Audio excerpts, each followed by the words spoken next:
Notes today? Nope. Perfect. Nope. We're just gonna finish up this unit here today, and then we'll play a review game. Okay.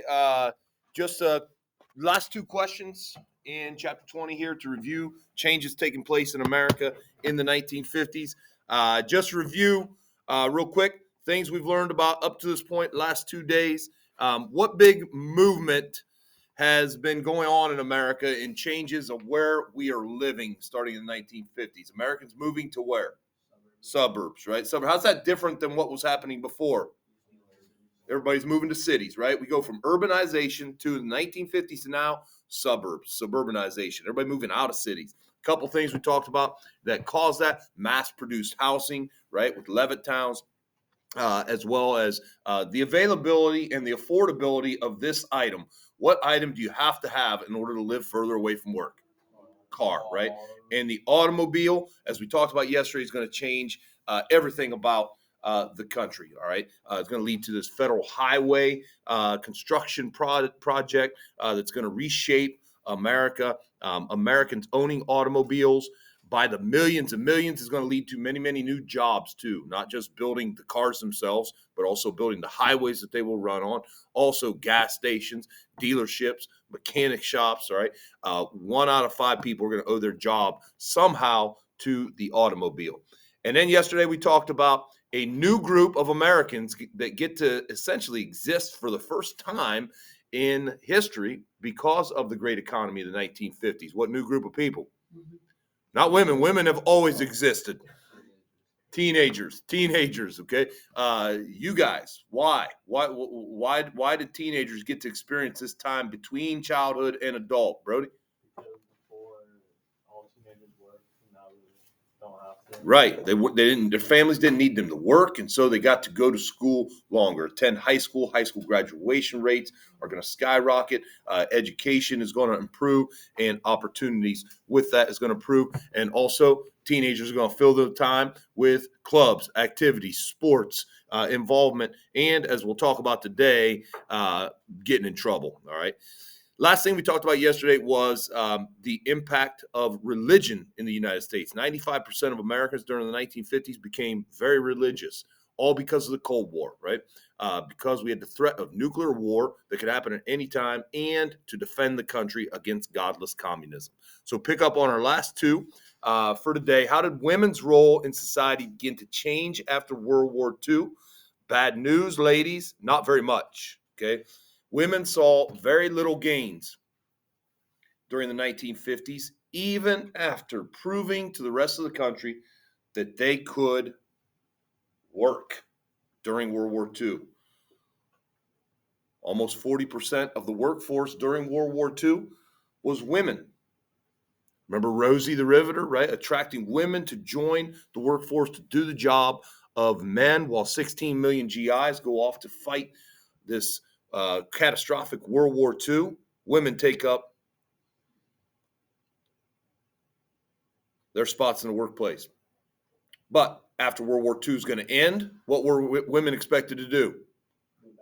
Quit, go back to their homes, go back to their role in society. What was their role in society? To take care of the home, take care of the kids, play a supporting role to their husband. As a matter of fact, as we learned yesterday, to pop out as many babies as possible with the baby boom.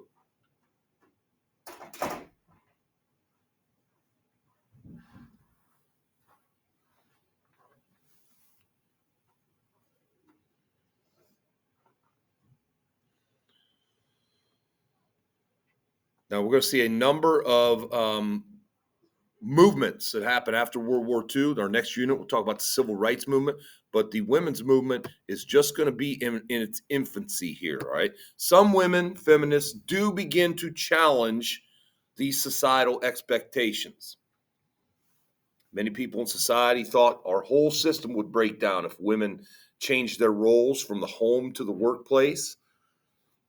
Some women are going to begin to challenge that. Betty Friedan is one, and there were others that start to say, hey, women, we can be whatever we want. We should make as much money as men. We don't even need a man if we don't want to. And we shouldn't have to have children if we don't want to. Our success should not be just tied to our husband's role. But these are going to be few and far between in the 1950s. This movement will not get going until the 1960s and 70s. We'll learn about it later in the year. The women's movement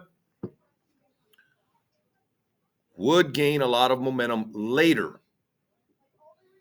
in the 60s and 70s, following the civil rights movement, as women are going to say, what about us?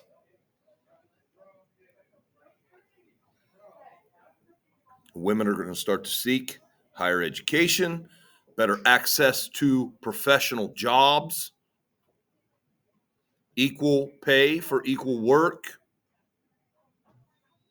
involvement in politics, in government, and equality in every aspect of society, which they have now.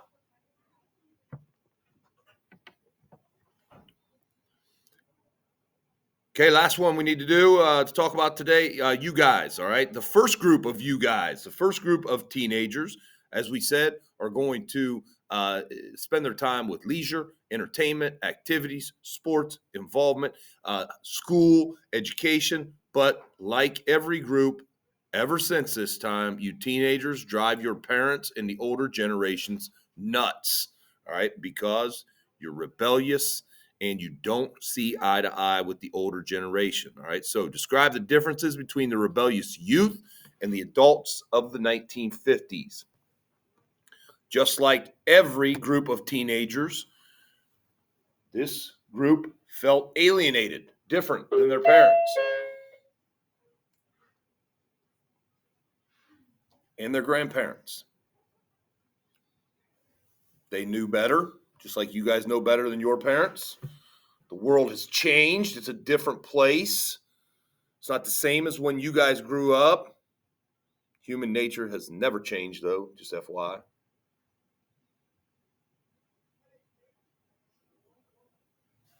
And so, as every teenage group has done since this time, they rebelled. They did not share the same values as their parents and the older generation, and they rebelled and challenged social norms.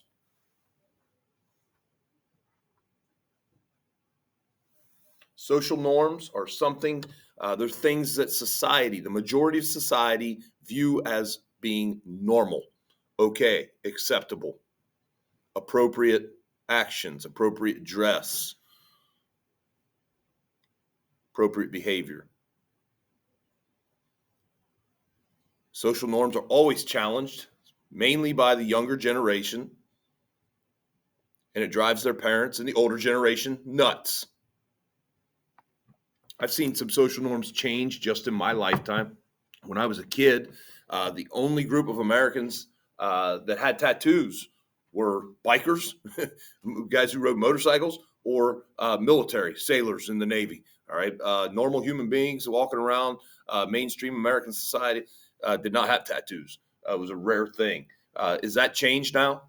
Yeah, you'll see cops with tattoos. You'll see actors. You'll see teachers. I mean, Mr. McMillan has a lower back tattoo he got when he was in his early 20s. He regrets it. Ask him about it.